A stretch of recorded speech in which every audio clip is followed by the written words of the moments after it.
All right, so this is the resurgence of my range days video series. So if you had found my channel relatively recently from some of my recent videos, you might not have seen those, but essentially they're just sort of like range vlog style videos. At least that's the best way I could really describe them. But basically the point of them is to show you sort of what I'm doing at the range, and we'll talk about what I did and then some things that I looked for in terms of performance and like some stuff that helped me figure this stuff out with the help of some others, which I'll get into. But with that being said, I like to start out every range day with a cold start. So today's cold start was fairly simple. I just did 3 bill drills, one at 5, one at 10, and one at 15. Let's see what that was really quick.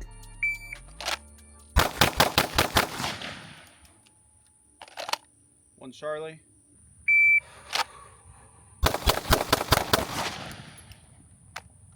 179. Ah, fuck. 207. Cold start. Let's check it out. Got Charlie, Delta, Charlie, Charlie, head. Oh, and one here. So yeah, pretty poor performance. They were all hits, but definitely once I got back to 15, I started throwing a lot of Charlies and Deltas. So that was my cold start. And, you know, going forward in this range day, we kind of did a bunch of stuff to help remedy kind of what I was seeing and some of the issues I was having. So let's get into that. So one thing I was made aware of not too long ago was how your vision affects your accuracy. So I was introduced to this the first time by Brian Belize over at Slide Tap Training when I took his ODST course. And so we had done some drills in that class to help work on that, but I hadn't really done too much after that class to work on it. So I really wanted to work on that today. So we started out just doing simple one-shot returns. Gun was already out, presented on targets, and the dot was center A zone, high center A zone. I think I started out actually like holding the dot a little higher. And on the beep, we would just shoot one time and pay attention to kind of like how the dot is moving around, and really more specifically, like, is it going back to where I was originally aiming, which, spoiler alert, at first it wasn't. I should also mention I did all of these drills throughout this video with my dot occluded. So I just took a little bit of electrical tape, taped it over the front, and that's really just to help promote staying target focused and proper red dot shooting. So once I did a handful of reps of just one-shot returns, moved on to shooting doubles at, I believe we were at 5 yards for this drill. So did doubles at 5 yards and just tried to really focus my vision on one specific point on the target and let 2 rounds go as quickly as I could. Now, one thing I noticed pretty early on to that is my first shot would always be good, obviously, because the gun is already out and presented and I'm holding the dot where I want it to be. But the second round would typically drop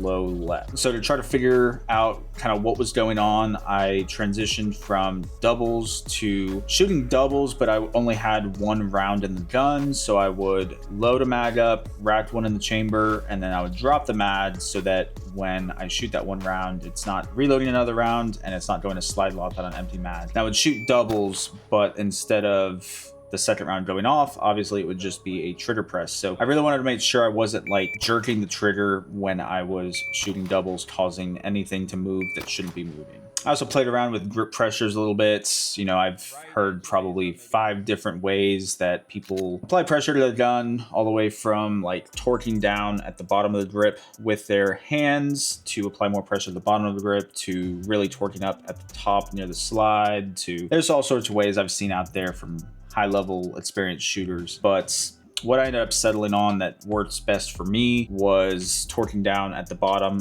with the heels of my palm, and that just kind of worked the best for me. After doing a handful of reps with just the one-shot doubles, so go bang and then click, went back to shooting doubles, still noticed the same issue, so I decided to call up my buddy, Practical Shooting for Cops, on Instagram. Super cool dude. I've been talking with him past couple days and just talking about all sorts of stuff when it comes to shooting. And so talked with him, and he ended up deciding that based off what I was describing to him that was happening, that I was either not gripping consistently with my support hand, or I was just having too much tension like overall in my upper body. And so we then went back to shooting doubles, and I really focused on making sure my support hand grip pressure was consistent through the string of fire. And then I really focused like mindfully on like relaxing my shoulders. And that's one thing that I definitely noticed once I was made aware of that, is I had a lot of tension going on in my shoulders. So once I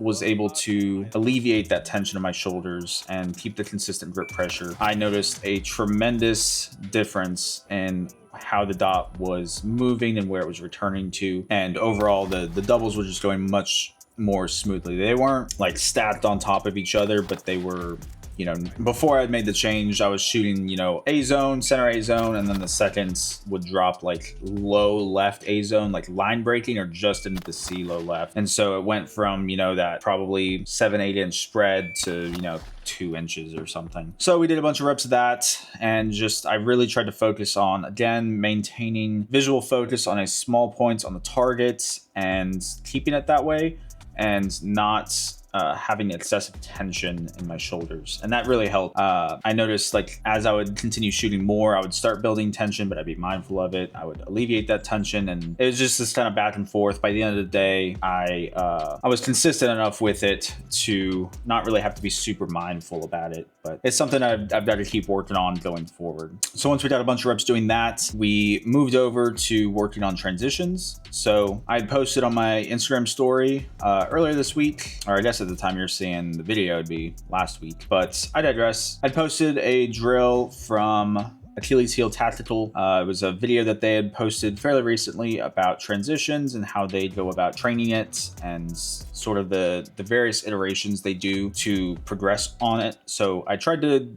kind of follow that template as best as I could. So again, we started out gun already drawn on the far left targets. This was essentially like just breaking down a Blake's drill. So already drawn and dot presented on the left targets. When the timer would beep, you would shoot one round and then try to transition over to the second target as quickly as you could, and just be paying attention to where your dot is landing on that target. So if it's going too far, or if it's not going far enough, you know, ideally, perfect world, you want your dot to be landing right on the A zone every time. And so got a bunch of reps doing that to try to, you know, get the vision and the timing of it all right. And then once that felt good, we moved to shooting doubles on the first one and then doubles on the second one. Did a couple reps like that, and then we progressed on to doing the full Blake's drill, which is 2 rounds on 3 separate targets, transitioned in between. So one thing I was really trying to be mindful of and make sure I was doing was keeping the split times of the transition as low as possible. So if I'm shooting, like, let's just throw random numbers, you know,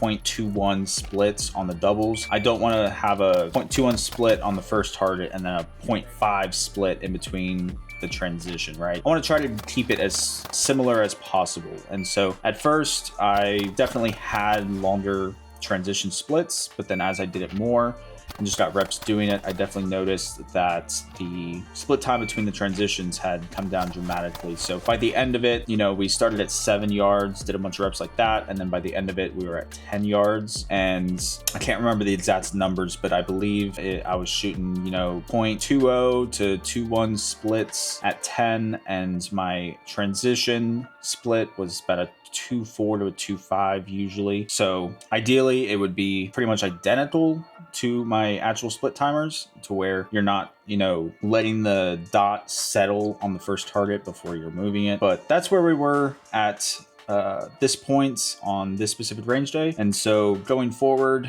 I kind of know like what I need to be more mindful of at the range. So making sure I don't have any tension in my shoulders, consistent grip pressures, and really trying to utilize vision to guide the gun where I'm trying to put it. With all that being said, guys, this is not a instructional video. I'm not telling you this is what you should do. I'm just simply explaining kind of what I do and like what I'm looking for to try to get better at my shooting.